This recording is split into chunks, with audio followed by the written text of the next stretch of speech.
Did you know that one of the biggest drivers of menopause weight gain and brain fog and energy crashes is not only crashing hormones, but possibly your blood sugar levels? I just spent 2 weeks wearing a continuous blood glucose monitor, and the results were, as always, so enlightening. And I've done this experiment many times, and every time I either remind myself of what I already know and I just get back on the bandwagon, or I find something new and surprising. And today I'm going to break down what is a continuous glucose monitor, or CGM, and why our blood sugar matters even more in menopause, and the biggest aha moments from my own experiment. And if you've been wondering why you suddenly gain that menopause middle, or you're feeling more tired than usual and get mood swings out of nowhere for no reason, then maybe you're going to find your answer in your glucose levels, especially if you've got your hormones already sorted out. But I strongly recommend you do both. Let's look at our hormones and let's look at our blood sugar levels. So, what is a CGM? Continuous blood glucose monitor. And it's a little sensor that you wear. And if you're watching on YouTube, you can see on my back of my arm, it looks like a size of a quarter. And I think now the newer ones are the size of a dime even, and in thickness as well. And you slap this on the back of your arm, and it measures the blood sugar levels in real time, 24 hours a day. It's like the most amazing thing. And then it connects to an app on your phone. And I should probably put my app on. And so you can see, it can show you a little bit what it looks like, and I'll show you my own blood sugar levels. And then when you look at the app, so this little thing on my arm is a sensor, and it connects to the app. And you can see how your body is reacting to the foods that you're eating, your workouts, and the type of training that you do, how much stress you have, and even when you're asleep. It's just the most amazing thing to do. And the reason why this is so important for us in menopause is because estrogen plays a really big role in keeping our blood sugar levels stable. And when estrogen starts to go down, our insulin sensitivity usually declines too. And that means the sensitivity of the cells to receiving insulin, which I'll explain a little bit more later on. And this just means that your body isn't as good at moving the glucose out of the bloodstream and into our cells. And then this can lead to some bigger spikes and crashes. And with time, this increases our risk of insulin resistance, prediabetes, type 2 diabetes, and all this sort of inflammation that comes with it. And even if you've been healthy and active, menopause can change the way that our body handles the glucose now. And so let me explain what happens to the blood sugar as we're going through this perimenopause to menopause transition. And like I said before, we're losing our estrogen. When we lose our estrogen, we also tend to lose muscle mass. And we can lose up to 10% of our muscle mass just in the perimenopause transition alone. Perimenopause to menopause, right? And that's a lot. That's huge. And muscle is a huge storage tank for glucose. Loves to be stored there because we can use it. But when we have less muscle mass, then there's less space for the glucose to go to. It's got to go find somewhere else to go. And also it lingers longer in the body.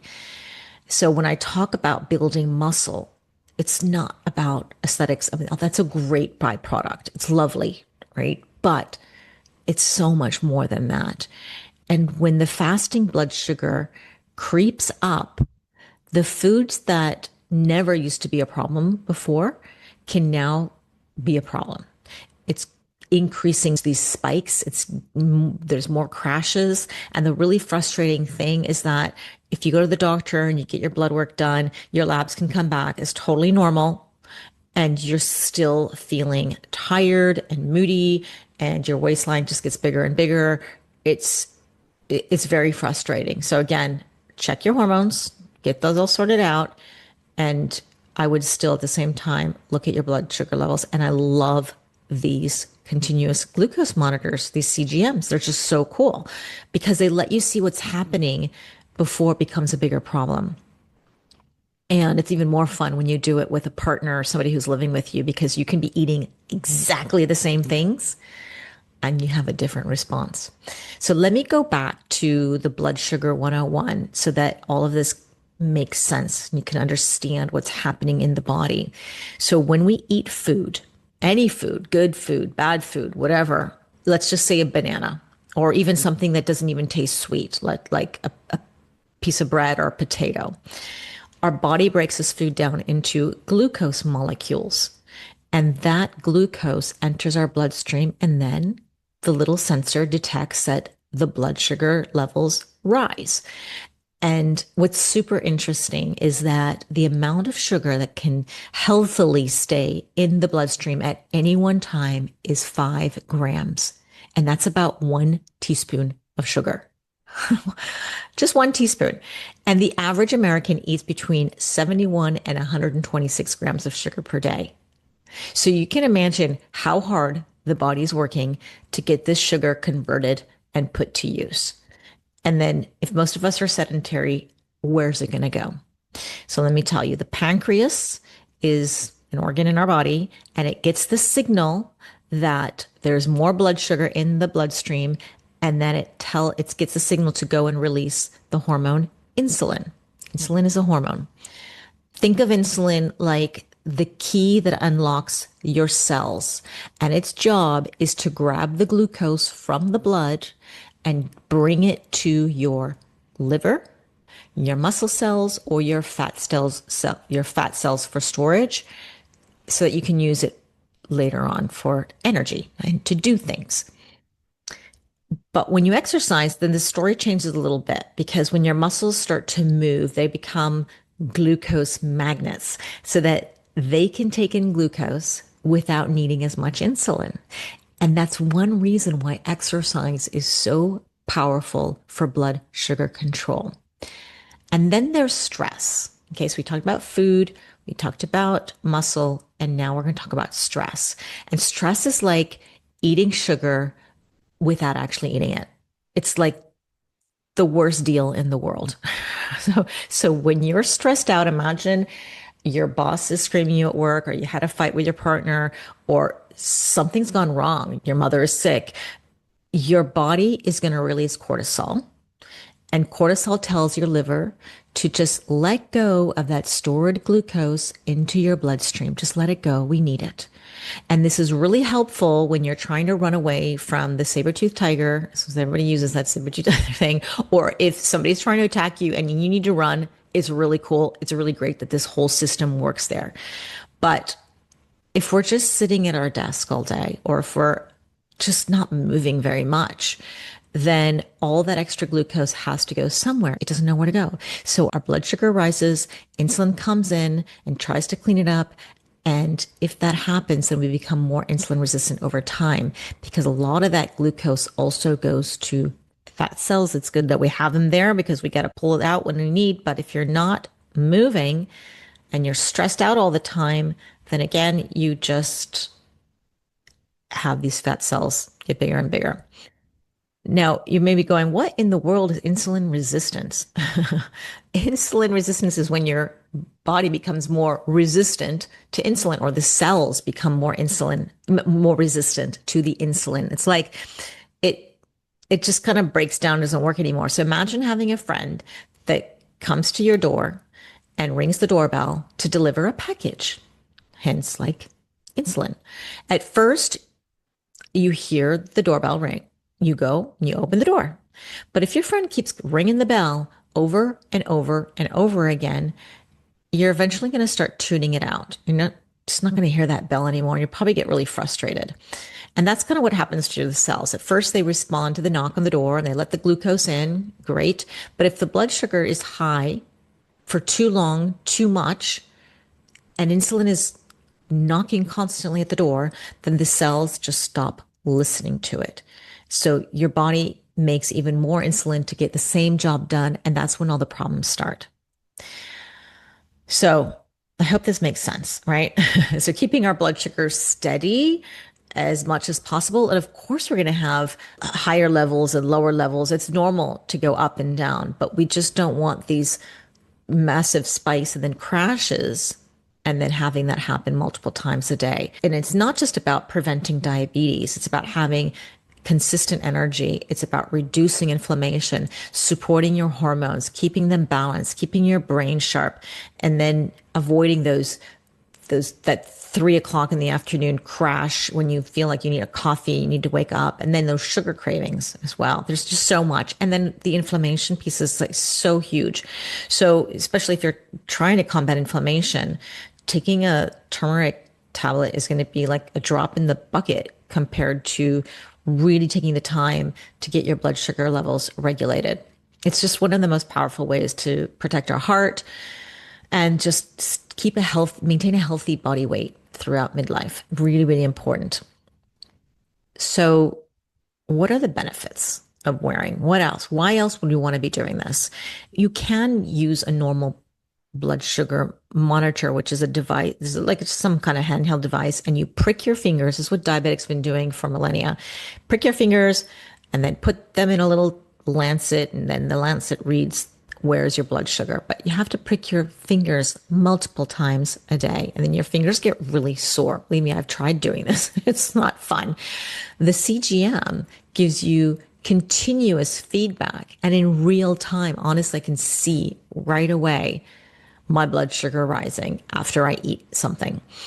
So also when I exercise as well, the moment I exercise, you can see that blood sugar rising. And it's just really cool. So the game is to sort of spot patterns. So for example, you're having your healthy morning smoothie and you see it's your blood sugar rising, rising, rising. You're like, oh my God, is it ever going to come down? It's going higher and higher. And then it just drops. And you see like this huge line dropping and almost way even below your baseline. And you go, wait a second, that was healthy for me. It had apples and pineapple, or I had some spinach in there, and I had some maca or protein powder. Why is it spiking me? And it's interesting again to do this experiment with your partner or somebody you're living with, because they can have the same smoothie and have a totally different reaction. Maybe they'll have the same reaction. Who knows? But that's why I love the monitors, because you can see how you react. That's the only person that matters in the room is you, right? Doesn't matter what the studies say. If you're not crashing with that healthy smoothie while your friend is, well, continue to drink it. It's fine for you. And sometimes you see that your blood sugar has been steady, steady, steady. This totally happened to me. Steady, it's great. And then suddenly it shoots up after some kind of a snack. Usually for me, it's watermelon.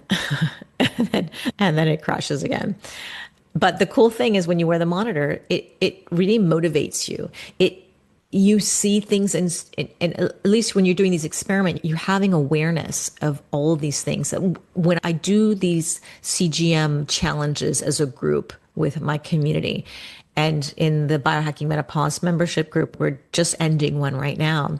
And every time without fail, I get somebody who shows me their spike and their crash, and they're like, what is this? Because I swear to God, I didn't eat anything at all. And I said, well, what happened there at 11 p.m. at night? Oh, well, I was on a phone call with my boss or some partner or somebody. It was actually an angry conversation or very heated. And yes, it just shows you stress can have an impact. And when I see how when you see blood sugar rising and falling because of stress, and you know it's stress and it has nothing to do with the things that you eat, it's pretty impactful. And it makes you think, all right, I got to be able to manage my stress much better. And so in the end, you just want to make better choices. So how do you use one of these things? You have to buy these online, and some of them need a prescription, some of them don't, but you put them on your arm, and there's a little, like if you look at mine, I can't see it, but right in the middle, there's a little needle. And I promise you, it doesn't hurt. I mean, it's like a teeny tiny flick when you pop it on, and you wear it for about 14 days. There's different monitors. Some are like 10 days, but to me, I've never seen more than 14 days. And then you scan it with your phone or you let it sync automatically, whichever one that you have. And then you're going to log in all your workouts, all the things that you eat, anything that's unusual, an unusual stress, or maybe you had bad sleep. And these apps usually have a little window where you can write these things down, or you can just write it on a piece of paper or plot it on a spreadsheet, whatever it is that you like to do. But test, measure, and assess. This is what biohacking is all about. We want to come up with some conclusions. We want to connect the dots. We want to find trends. It's not like it's important if you had some event happen that you didn't like. If it happened one time, no big deal. But when you see these trends, that's when you kind of go, okay, when I finish this experiment, I can just be more mindful and more awareness of X, Y, or Z. And the goal isn't to just obsess about this number. Again, just look at the trends.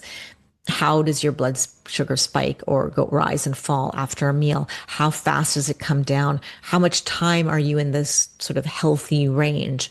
And different apps have different ways of interpreting the data for you. So the typical brands that are out there, the ones that people are using the most that I see is the Freestyle Libre and the Dexcom. And these are made for diabetics, but now they understand that there are people who are not diabetic who just want the data and want some information. And then you have subscription services like Levels or NutriSense. I'm using Ultra Human, and their apps are very different than the Freestyle Libre and the Dexcom apps, which are very simple and there's not much explanation. It's kind of like if you're a diabetic, the doctor usually teaches you what to do, and that's fine. But if you go and you buy these online by yourself, you don't really know what's going on. That's why you need somebody to coach you through this. And if you use the subscription services like the Ultra Human, there's all this explanation. And the one that I'm using is actually connecting my Apple Watch to the app, the Ultra Human app, so that I don't need to log in every single workout I do. It knows when I'm sleeping, it knows when I'm awake, and it has these little pinpoints. So cool. It actually gives so much data. And then it sends you these little messages like, bravo, you had really stable blood glucose today, or oof, you had a crash. What happened? Why don't you tell us? And then they give you a lot of tips and hints, which is so, so awesome. Now, the cost of these subscription services are different depending on when you live. I know that the Freestyle Libre, for example, if you were just to buy the sensor and they have their own app that goes with it, in Europe, it's about 60 euros. In the US, I think it's also about $60, but you probably need a prescription in the US and I think Canada as well. In the UK, and at least in Spain and Portugal, and probably elsewhere in Europe, you don't need a prescription. You can just get these things. But again, you may be a little bit lost just using that without a subscription service. And if you need a prescription, this is what happened to some of the women in my community when they wanted to participate in this challenges. Some of them would ask their doctor, they're close with their doctor, and they would just explain, I know I don't have diabetes, but I am really curious to know how my blood sugar levels are. Can you please write me a prescription? And the doctors have done so. And if you can't get the doctor prescription, then you just go with the subscription service. Now, I've been using so just to, hopefully it's not too confusing. The sensor on my arm is a Freestyle Libre sensor.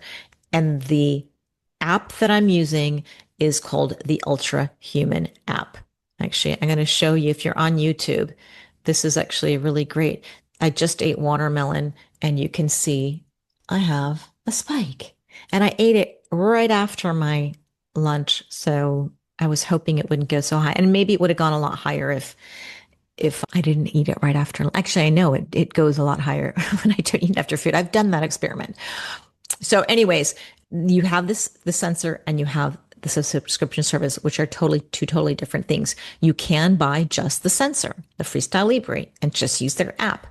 But if you want to use a subscription service like the Ultra Human, they will send you the monitor. Actually, they send you two if it's Ultra Human. So the Ultra Human, in case you've seen me, I've talked about it before.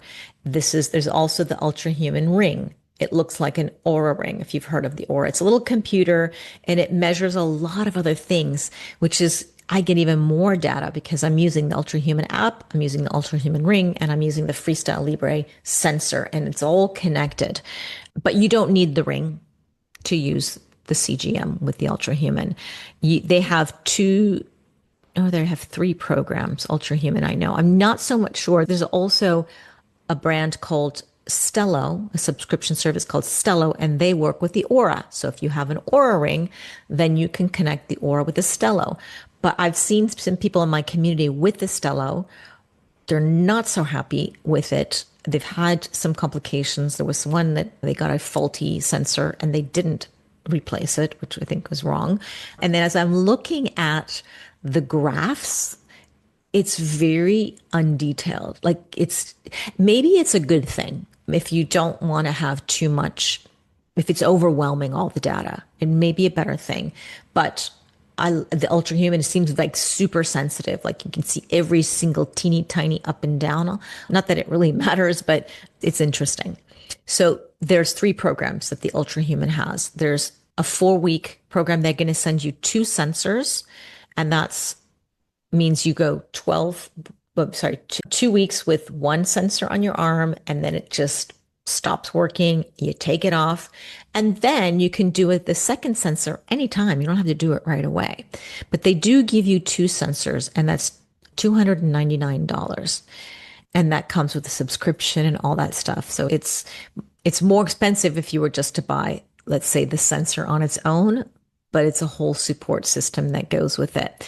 They also have a 3-month experiment, which gives you 6 sensors for $699. And all of this is available in Europe as well, if you're in Europe.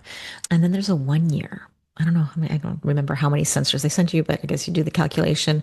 And it's $2,399. But, if you're just starting out and like learning this, you just do the first program. And my thoughts on Ultra Human are really good. Actually, I've been using the Ultra Human ring for a while now. And I feel that as a ring and all the data as compared to the Aura ring, it's a lot of data. It's like it can be overwhelming. It's very comprehensive, but I think for the beginner user, the Aura is better. But if you really like these, there's so many applications, there's so many things in there. If you really like data and you want to get into the nitty gritty, then you go for the Ultra Human. And for me, actually, I was really surprised because I didn't realize how good their blood glucose function was. And I'm glad I tested it out with them. So I do have a code. They gave me a code. I don't remember what it is. I think it's ZORA. I'll double check. I should have checked. Ultra Human gave me a discount code. It's ZORA10, and I'm guessing that's 10% off. And I'll have a link to that in the show notes.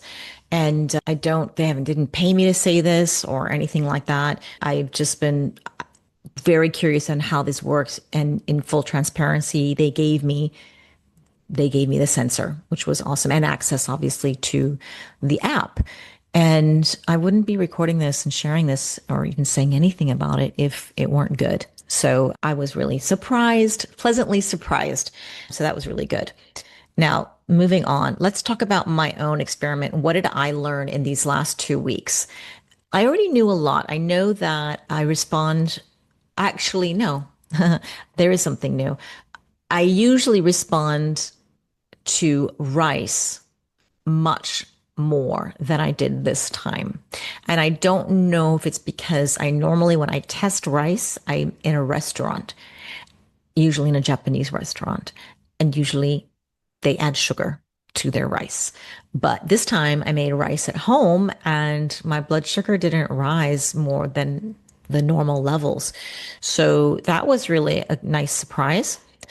But definitely it's summertime here and there's so much fruit. I eat a lot of fruit because it's in season, right? And I know it raises my blood sugar, but I'm usually blah, blah, blah, blah, blah, not listening, not looking because it's just too good. So watermelon has been on my experiment several times. And I noticed that when I eat it in between lunch and dinner, like as a snack, sort of quote unquote empty stomach, when I get to that baseline, woof, it shoots through the roof, just like what I showed you. If you're on YouTube, you can see that rise. I noticed that I've tried taking apple cider vinegar and I've tried berberine, and it goes down by like 10 points, like not a whole lot. And it's also when I eat it after a meal, it even better drops maybe like 15 points. But the best thing that worked for me when I ate watermelon or anything that spiked my blood sugar was going for a walk or exercise. It just regulated it right away. So, and I just recorded an episode with Dr. Marisa Snyder, and we were talking all about this because it's obviously in my radar right now. And she said what she does when as she does now, ever since she did the glucose experiment, is she does air squats, air squats after she eats the watermelon. And I was like, oh, cool. I'm going to do that like 10. She's like, no, I do 60. 60? Wow. Okay. It takes her 1 minute to do 20 air squats. And then she takes a little break and does another minute and another minute. So she does 3 minutes. She's like, we got 3 minutes. Let's say 5 with the little breaks in between. And it completely regulated her blood sugar. So now I'm going to try that. And if you do these little experiments and you see the impact, you're going to start doing stuff. Like it's incredible.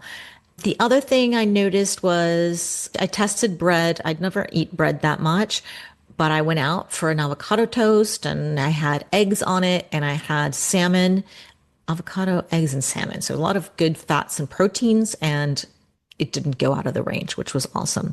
I had this feeling that bread was more impactful, but it wasn't. And I did a yoga session before that. I don't know if that helps, but the other thing that was kind of made me sad a little bit was oat milk. I know I shouldn't be drinking oat milk. I know it's so bad, but I rotate it with hazelnut milk, and or almond milk I just rotate all of them. I do like the oat milk because it's a little sweet, and I usually add 2 tablespoons to my coffee. Like that's it. And the oat milk I use is 12% oats and the rest is water. I was surprised how high my blood sugar went with those 2 little tablespoons of oat milk. It was so sad. But I regulated it with the exercise or a walk after. It's awesome. It's awesome how that stuff works. That's so cool. Not that I should be drinking oat milk all the time, which I don't, but yeah, when you want a little bit of that, you got to do it. But it reminds me, like if I were to get a coffee in a coffee shop and ask for oat milk, it's a lot of oat milk. It's like half the cup is oat milk. And here I am with 2 tablespoons. I'm like, I should go and do an experiment. But I did do the experiment with hazelnut versus oat milk, and hazelnut barely made a blip on the counter. So it's super interesting. And maybe you'll be fine with oat milk. I don't know. The other thing that disappointed me a little bit was my banana bread. I make it homemade, usually because I buy bananas to either put in a smoothie, and I only put like a quarter of it, maybe half a banana at max. And these are not big bananas. And it just gets to the point where I'm like, yeah, it's okay. It's a little creamy, and it's just when I have a little bit of sweetness.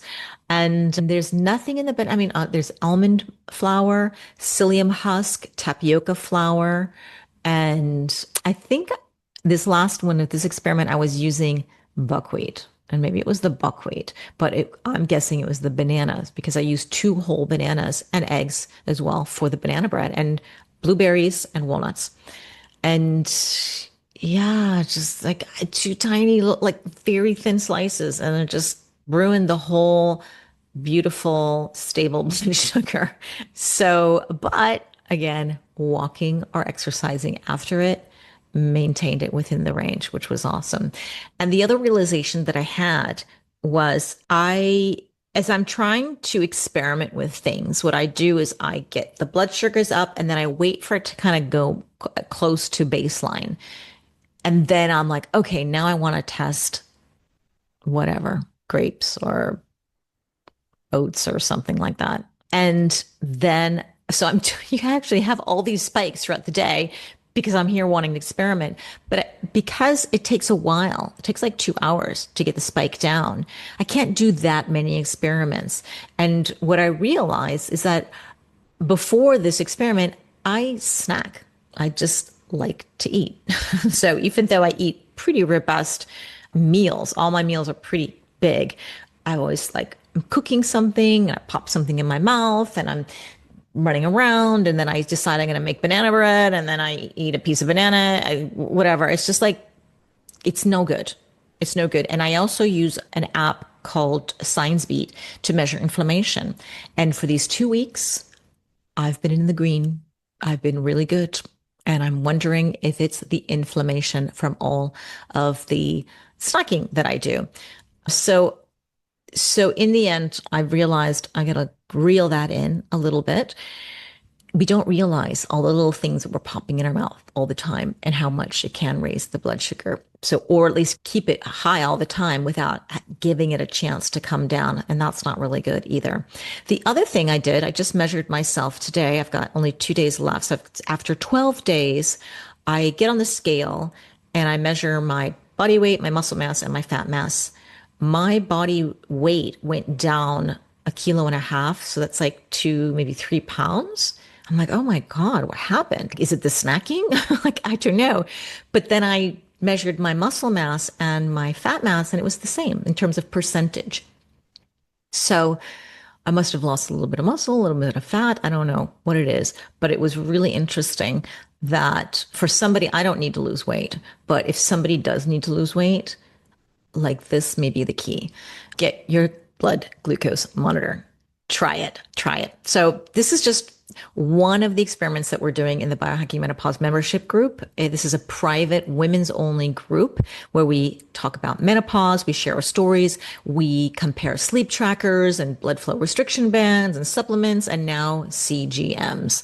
And we're always together as a group. We meet every single week. We have live Q&As either with me or with a guest expert. And we get to, especially when we're doing these challenges, we compare our results, we get feedback, and we stay motivated. And we have all different kinds of challenges. So if you've ever wanted to understand your body's data and use it to make changes that actually work in menopause, then come and join us. We would love to have you there. We're still a small group. We're not very big. So we get time to really get to know each other. And you're going to get some structure in the group. You get science-backed guidance and a really awesome community who understand you, right? They get it. They get all your crazy CGM experiments. And you can sign up at the Biohacking Menopause membership. In the show notes, you'll find the link there. So thank you so much for spending your time with me today. I hope I didn't ramble too much, but if you found this episode useful, and share it with a friend or someone who could use it too. And if you have any questions, I'm here for you. Just reach out. Reach out to me on social media or my website. I am still very accessible. So I look forward to seeing you next time.